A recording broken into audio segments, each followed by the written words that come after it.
Orient bell tiles studio से आप देख रहे हैं एबीपी न्यूज। गुड मॉर्निंग, नमस्कार, बहुत स्वागत है आप सभी का। आप देख रहे हैं एबीपी न्यूज। मैं हूं अपर्णा मौजम। वक्त हो गया है एबीपी रिपोर्ट का। शुरुआत कर रहे हैं बड़ी खबर के साथ। बड़ी खबर यूपी के नोएडा से, जहां सनसनीखेज वारदात से हड़कंप मच गया है। चाकू से गोदकर साउथ कोरिया के एक शख्स का कत्ल कर दिया गया।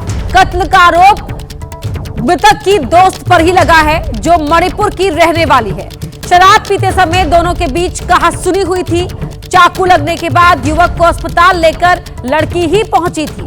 आरोपी लड़की ने पुलिस के सामने अपना जुर्म भी कबूल कर लिया। पूरे मामले की छानबीन गौतम बुद्ध नगर पुलिस ने शुरू कर दी है। ये घटना ग्रेटर नोएडा के नॉलेज पार्क थाना इलाके की है, जहां पहले लड़की ने अपने लिव इन पार्टनर के साथ शराब पी और शराब के नशे में दोनों के बीच किसी बात को लेकर बहस शुरू हुई और बहस इस कदर बढ़ गई कि लड़की ने अपने पार्टनर पर चाकू से हमला कर दिया और हमले में बुरी तरह जख्मी अपने पार्टनर को अस्पताल लेकर लड़की ही पहुंची, जहां उसकी मौत हो गई। लड़की ने पुलिस के सामने अपना गुनाह कबूल कर लिया है। लड़की मणिपुर की रहने वाली है, जो उसका पार्टनर है वो साउथ कोरिया का रहने वाला था। ये 3 तस्वीरें आपके टीवी स्क्रीन पर ग्रेटर नोएडा के ये घटना है, जहां पर शराब के नशे में प्रेमी और प्रेमिका के बीच झगड़ा होता है और उसके बाद झगड़े के बाद लड़की अपने पार्टनर पर चाकू से बुरी तरह हमला कर देती है।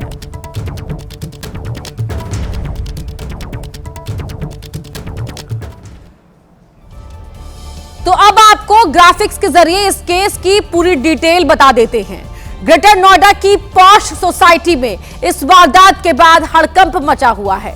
फ्लैट के अंदर प्रेमिका ने अपने विदेशी दोस्त को मार डाला। साउथ कोरिया का ये युवक रहने वाला था। चाकू मारकर उसकी हत्या कर दी गई। बताया जा रहा है कि दोनों के बीच शराब के नशे में ये झगड़ा हुआ और उसके बाद मर्डर। नामी मोबाइल कंपनी में ब्रांच मैनेजर के पद पर यह लड़का काम करता था। उसकी लिव इन पार्टनर मणिपुर की रहने वाली थी। उसने अपना जुर्म कबूल कर लिया है कि शराब के नशे में मारपीट करने पर लड़की ने लड़के को चाकू मारा था।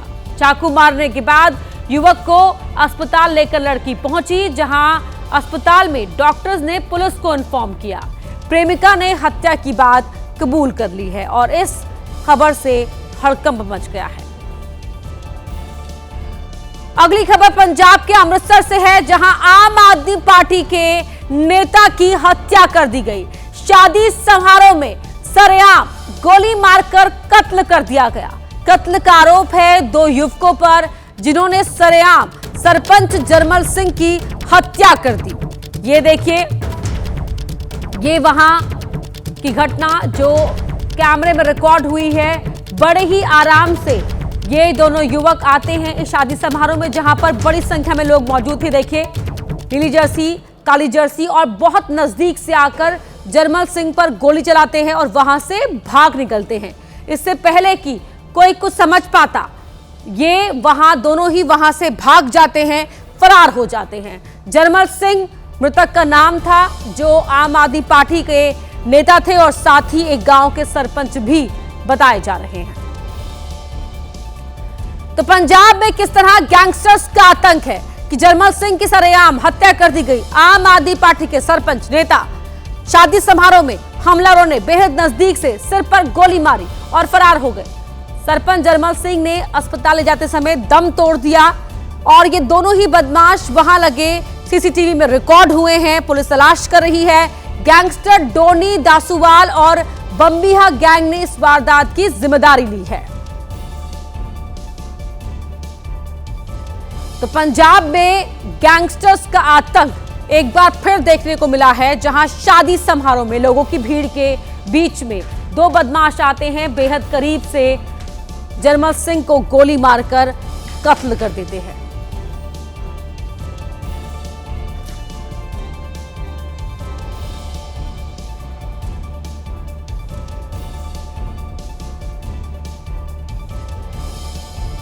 बड़ी खबर का रुख करें। यूपी के बुलंदशहर में ब्लॉक प्रमुख के भतीजे की पीट कर हत्या कर दी गई। पूर्व विधायक मरहूम हाजी के भतीजे की हत्या से हड़कंप मच गया। जमीन की पैमाइश के दौरान हुए विवाद में युवक का कत्ल कर दिया गया। पुलिस तफ्तीश कर रही है। हालात को देखते हुए भारी पुलिस फोर्स को इलाके में तैनात कर दिया गया है। तो जमीन की पैमाइश के दौरान विवाद शुरू हुआ और उसी विवाद के बीच में युवक की हत्या कर दी गई। युवक पूर्व विधायक मरहूम हाजी का भतीजा था और इस खबर से वहां हड़कंप मच गया। हालात ना बिगड़े इसके लिए भारी संख्या में पुलिस फोर्स को वहां तैनात कर दिया गया है।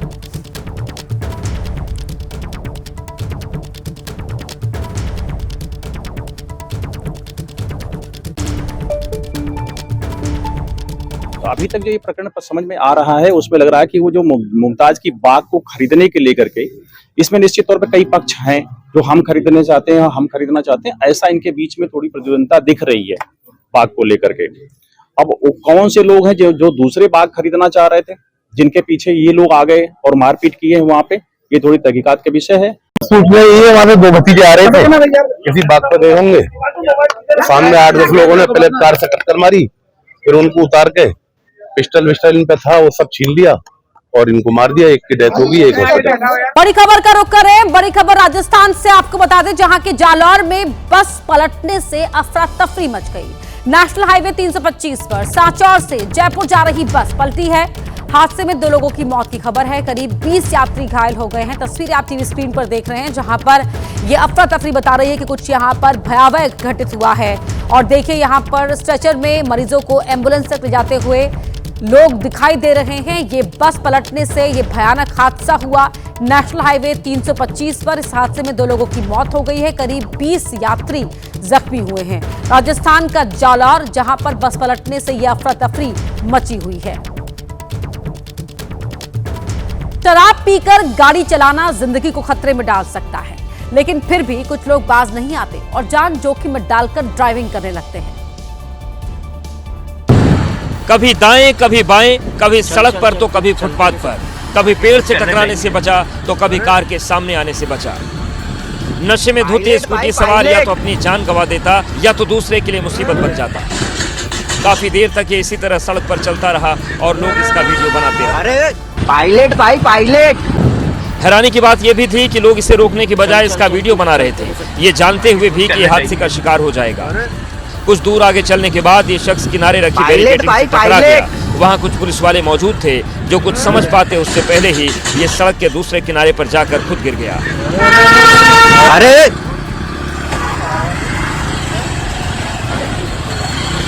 अब जरा सोचिए, अगर ये किसी कार या बड़े वाहन की चपेट में आ जाता तो इसका क्या होता, और अगर ये वीडियो न बन रहा होता तो उस हादसे का जिम्मेदार किसे माना जाता। अब इस वीडियो को देखिए। कुछ लोग शराब पिए बिना ही सड़क पर नशे में रहते हैं, जैसे ये ई रिक्शा वाला। लोगों की जान को जोखिम में डालकर ये लड़का बीच सड़क पर ई रिक्शा से स्टंट कर रहा है। हालांकि अब इसका वीडियो वायरल है और जल्द ही लखनऊ पुलिस इसे सबक सिखाएगी। और अब बात करते हैं मध्य प्रदेश की, जहां से एक ऐसी तस्वीर आई जिसको देख आपकी रूह कांप जाएगी। जहां के इंदौर में एक बेकाबू ट्रक की चपेट में एक बाइक आ गई। भीषण हादसे में बाइक सवार दंपत्ति गंभीर रूप से घायल हो गए। पता नहीं ड्राइवर को किस बात का फितूर सवार था जो उसने ट्रक की स्टीयरिंग घुमा दी।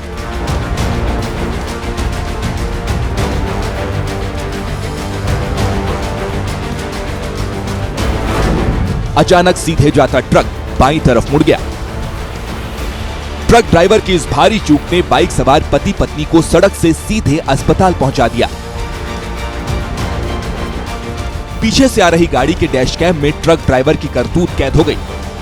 तस्वीरों को ध्यान से देखिए, जिसमें साफ साफ दिखाई दे रहा है कि ट्रक ड्राइवर ने दाईं तरफ इंडिकेटर दिया, लेकिन चौराहे पर आकर उसने अचानक ब्रेक लगा दिया।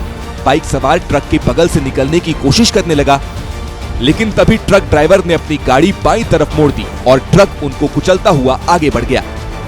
गंभीर हालत में पति पत्नी को अस्पताल में भर्ती कराया गया है। देश भर में युवाओं के स्टंट का क्रेज एक बीमारी की तरह फैल रहा है। ताजा तस्वीर उत्तर प्रदेश से आई है, जहां के शहर शहर स्टंटबाजों ने अपने साथ साथ दूसरों की जिंदगी को भी खतरे में डाल दिया है। पहली तस्वीर उत्तर प्रदेश के फतेहपुर की है। इस युवक को न तो कानून का डर है, न अपनी जिंदगी की कोई फिक्र। वो तो बस स्टंट करने और उसकी रील बनाकर सोशल मीडिया पर डालने में ही मशगूल है। इस वीडियो में उसने एक बार भी अपने पैर को नीचे नहीं किया। और तो और जहां वो चला रहा है वो नेशनल हाईवे है, ना तो उसकी स्पीड कम है और ना ही वो सड़क के किनारे चलता दिखा। इसी तरह का वीडियो अमरोहा से भी आया। फतेहपुर की सड़क पर बाइक थी तो यहाँ एक स्टंटबाज डिवाइडर पर थार लेकर ही चढ़ गया। नेशनल हाईवे की सर्विस रोड पर युवक ने स्टंट दिखाया, लेकिन जल्द ही उसको कानून का करंट लग गया। तब रसूख था, अब वो हाथ जोड़कर माफी मांगता दिखा। स्टंटबाजी की वीडियो वायरल हुई है, ऐसी गलती ना आगे होगी और ये मुझसे गलती हो गई है, आखिरी बार है। बड़ी खबर का रुख कर रहे हैं पश्चिम बंगाल से। आपको बता दें, जहां एसआईआर को लेकर घमासान जारी है। सीएम ममता बनर्जी ने सीईसी ज्ञानेश कुमार को चिट्ठी लिखी है। ममता का आरोप है कि एसआईआर के दौरान अनियमितताएं बरती गई हैं। एसआईआर से जुड़ी खामियों को तुरंत ही ठीक किया जाए या फिर इसे रोका जाए। एसआईआर के मौजूदा स्वरूप से बड़ी संख्या में मतदाता वोट नहीं दे पाएंगे, ये कहना है ममता बनर्जी का। पश्चिम बंगाल की मुख्यमंत्री एसआईआर के दौरान किसी भी अवैध कार्य के लिए इलेक्शन कमीशन की जवाबदेही बनती है। एसआईआर हमारे लोकतंत्र के बुनियादी ढांचे और संविधान की भावना पर प्रहार है। इस चिट्ठी में ममता बनर्जी ने इन शब्दों का इस्तेमाल किया है। तो एसआईआर के दौरान काफी अनियमितताएं बरती गई हैं और एसआईआर से जुड़ी खामियों को या तो ठीक किया जाए या फिर इसे रोक दिया जाए, क्योंकि जो मौजूदा स्वरूप है एसआईआर का, उससे बड़ी संख्या में वोटर्स वोट नहीं दे पाएंगे, जो कि संविधान पर प्रहार होगा। लोकतंत्र के बुनियादी ढांचे और संविधान की भावना पर प्रहार बताया है एसआईआर की प्रक्रिया को पश्चिम बंगाल की मुख्यमंत्री ने। अगली खबर मुंबई से है, जहां ठाकरे बंधुओं की आज साझा रैली होगी। इस साझा रैली में दोनों ही भाई घोषणा पत्र जारी करेंगे। घोषणा पत्र जारी करने के बाद उद्धव राज की ये पहली रैली है। माफ कीजिएगा, घोषणा पत्र जारी हो चुका है इससे पहले कल, और आज ये उद्धव राज की पहली रैली है। शाम करीब 6 बजे विक्रोली ईस्ट में ये जनसभा होनी है। तो मुंबई में ठाकरे बंधुओं की साझा रैली, घोषणा पत्र जारी होने के बाद पहली बार दोनों एक साथ नजर आएंगे विक्रोली ईस्ट में।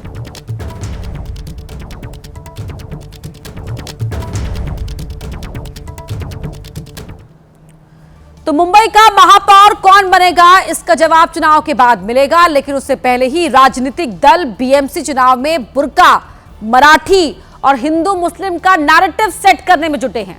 शिवसेना, उद्धव गुट और ओवैसी की पार्टी के बीच शुरू हुआ सियासी विवाद अब नया मोड़ लेते हुए जोर पकड़ चुका है। इस कंट्रोवर्सी में महाराष्ट्र के मुख्यमंत्री देवेंद्र फडणवीस की एंट्री हो गई है। कोण परवा वारिस पठाण बोलून गेले, मुंबई में बुरखेवाली मेयर बनेगी। देवेंद्र फडणवीस ने ओवैसी को पार्टी के बयान का जवाब देते हुए साफ कर दिया कि मुंबई का महापौर कौन होगा। मुंबईचा महापौर महायुतीचाच होणार, मुंबईचा महापौर हिंदूच होणार आणि मुंबईचा महापौर मराठीच होणार। तो वही बीजेपी नेता अमित साटम ने न्यूयॉर्क के मेयर ममदानी उमर खालिद का जिक्र करते हुए पहले उद्धव ठाकरे पर निशाना साधा, फिर जोर देकर कहा की येणाऱ्या काळामध्ये मुंबई शहराचं ममदानीकरण आम्ही होऊ देणार नाही, मुंबईचा रंग आम्ही बदलू देणार नाही, आम्ही मुंबईची न्यूयॉर्क होऊ देणार नाही। तो एक ओर से ओवैसी ने, बीजेपी ने ओवैसी की पार्टी और उद्धव ठाकरे पर हमला बोला, तो दूसरी ओर से महाराष्ट्र के उप मुख्यमंत्री एकनाथ शिंदे ने घेरा। शिंदे ने उद्धव ठाकरे का नाम तो नहीं लिया, लेकिन उन पर निशाना साधते हुए कहा कि इन्हें मुंबई और मराठी से नहीं, मलाई से मतलब है। बकासुराच्या तावडीतून मुंबई बाहेर काढायची आहे ना, कोणी बकासूर होता। त्यासाठी शिवसेना भाजपा महायुतीचा बलभीम सज्ज झालेला आहे। एकनाथ शिंदे ने भी कहा कि मुंबई का महापौर मराठी ही होगा। यही नहीं, उद्धव और राज ठाकरे के एकजुट होने पर शिंदे ने तंज कसते हुए कहा कि इनका बैंड बजा इसलिए मराठी और ठाकरे ब्रांड याद आया। तो वहीं उद्धव ठाकरे ने राज ठाकरे के साथ संयुक्त प्रेस कॉन्फ्रेंस में फडणवीस और शिंदे पर पलटवार किया। मुंबईचा महापौर हा मराठीच होणार, आतापर्यंत हा मराठी शिवसेनेने महापौर केलेला आहे। उद्धव ने यह भी कहा कि न्यूयॉर्क में मेयर ममदानी का मुंबई से कोई लेना देना नहीं है। इस मुद्दे पर कांग्रेस ने भी बीजेपी को घेरा। आप क्यों न्यूयॉर्क बनाओगे, आप क्यों बीजिंग बनाओगे, क्यों बैंकॉक बनाओगे? आप तो सोमालिया का भूख से त्रस्त, कानून व्यवस्था ध्वस्त, ऐसा मोगादिशु बनाओगे ना। और अब खबर मध्य प्रदेश से, जहां बीजेपी के एक विधायक को जनता के गुस्से का सामना करना पड़ गया। हालात इस कदर बिगड़ गए कि सुरक्षा कर्मियों ने किसी तरह विधायक को गुस्साए लोगों की भीड़ से बचाकर निकाला।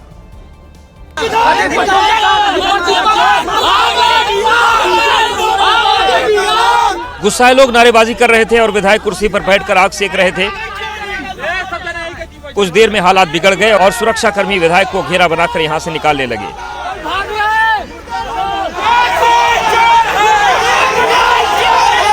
पुलिस वाले किसी तरह बीजेपी विधायक को गाड़ी तक ले गए, लेकिन गुस्साई भीड़ विधायक की गाड़ी को घेर कर नारेबाजी करने लगी। कुछ देर बाद गाड़ी आगे बढ़ी, लेकिन गुस्साए लोग गाड़ी के आगे खड़े हो गए। हालांकि सुरक्षा कर्मियों ने रास्ता बनाया और विधायक की गाड़ी को बाहर निकाला। इस दौरान गाड़ी का गेट खोलकर प्रदर्शनकारी युवक को धक्का देने की भी कोशिश की गई। ये मामला मध्य प्रदेश के मऊगंज का है। विधायक प्रदीप पटेल विवादित जमीन के मामले में समझौता कराने पहुंचे थे और लोग इस वजह से गुस्से में आ गए क्योंकि ये मामला पहले से ही कोर्ट में चल रहा है। और अब खबर तमिलनाडु से है। बड़ी खबर आपको बता दें, जहां तमिलनाडु को लेकर बीजेपी की बड़ी चुनावी तैयारी। तमिलनाडु में गृह मंत्री अमित शाह ने हिंदू कार्ड खेला और कहा कि डीएमके राज्य में हिंदुओं के अपमान का सिलसिला चल रहा है। डीएमके सनातन धर्म को डेंगू मलेरिया कहती है। शाह ने तमिलनाडु की स्टालिन सरकार को सबसे भ्रष्ट बताया। इस बार तमिलनाडु में एनडीए की सरकार बनेगी। तमिलनाडु के पुथुकोट्टई में शाह की रैली थी और मई से पहले होने वाले विधानसभा चुनाव को लेकर अमित शाह की रैली बीजेपी की तरफ से रणभेरी की शुरुआत मानी जा रही है, जहां डीएमके के खिलाफ बीजेपी की दोस्ती एआईएडीएमके से है।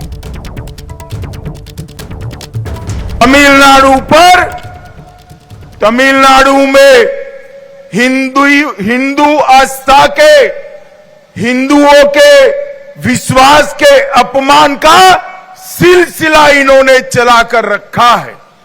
तमिलनाडु में अयोध्या राम मंदिर भूमि पूजन के वक्त अघोषित कर्फ्यू लगाया जाता है।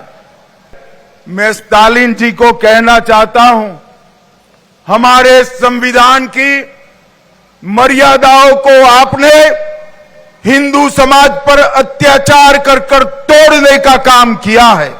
उनके वरिष्ठ नेता सनातन धर्म को डेंगू और मलेरिया बताते हैं। हिंदुओं के प्रोसेशन पर स्टे लगा दिया जाता है। हिंदुओं के मूर्ति विसर्जन पर भी स्टे लगाने का काम डीएमके सरकार करती है। बड़ी खबर का रुख करें। आज यूपी के मुख्यमंत्री योगी आदित्यनाथ का दिल्ली दौरा है। सुबह 11:30 बजे दिल्ली पहुंचेंगे सीएम योगी। बीजेपी के कार्यकारी अध्यक्ष नितिन नवीन से मुलाकात करेंगे। दिल्ली में कई केंद्रीय नेताओं से भी मुलाकात कर सकते हैं योगी। मंत्रिमंडल विस्तार की अटकलों के वक्त योगी का दिल्ली दौरा काफी अहम माना जा रहा है।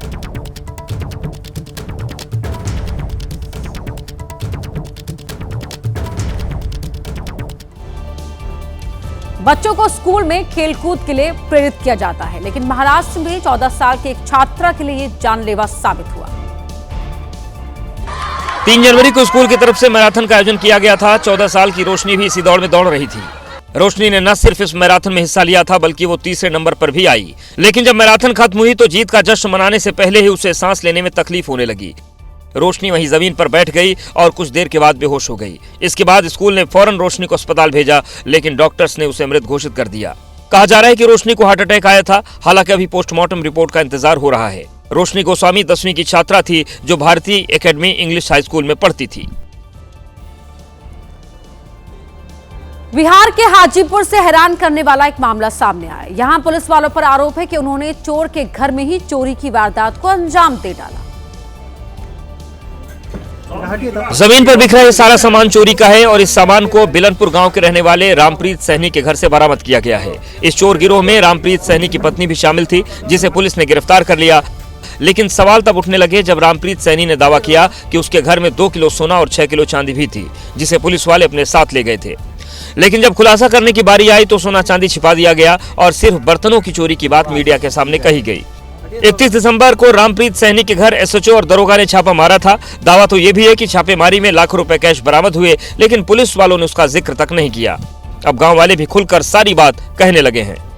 पैसा मिला, सोना मिला, एगो रिवाइवल देखे थे। मामला सामने आया तो एसपी ने थानेदार और दरोगा को सस्पेंड कर दिया। यूपी वालों को जागरूक करने के लिए सीएम योगी ने संदेश दिया है। साइबर अपराध से सतर्क रहने के लिए योगी की पाती लिखी। मोबाइल इंटरनेट से जीवन को आसान बनाया गया है, लेकिन साइबर ठगी के मामले बढ़ गए हैं। इस बात का जिक्र पाती में सीएम योगी ने किया है। सरकार ने साइबर अपराध रोकने के लिए बड़ा नेटवर्क खड़ा किया है। 2017 से पहले यूपी में सिर्फ 2 साइबर थाने थे, आज सभी 75 जिलों में हैं। डिजिटल अरेस्ट जैसा कोई कानून में प्रावधान नहीं है, इसलिए अपनी जानकारी साझा ना करें।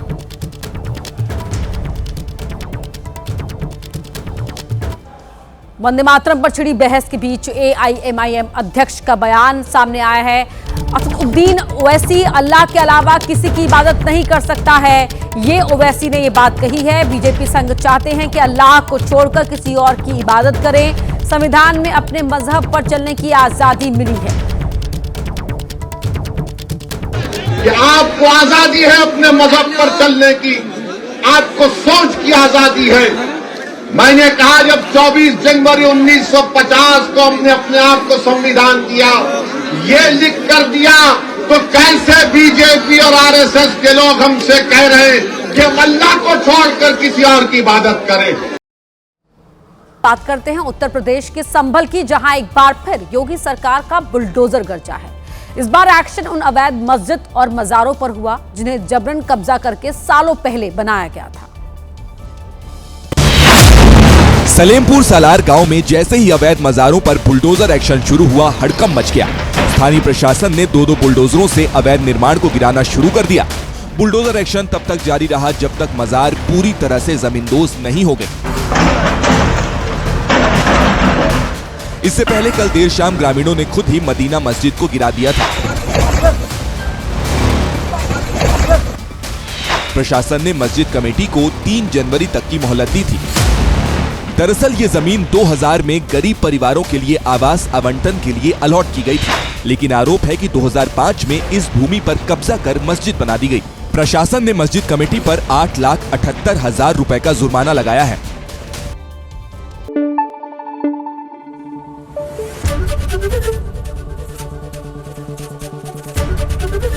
एबीपी न्यूज आपको रखे आगे।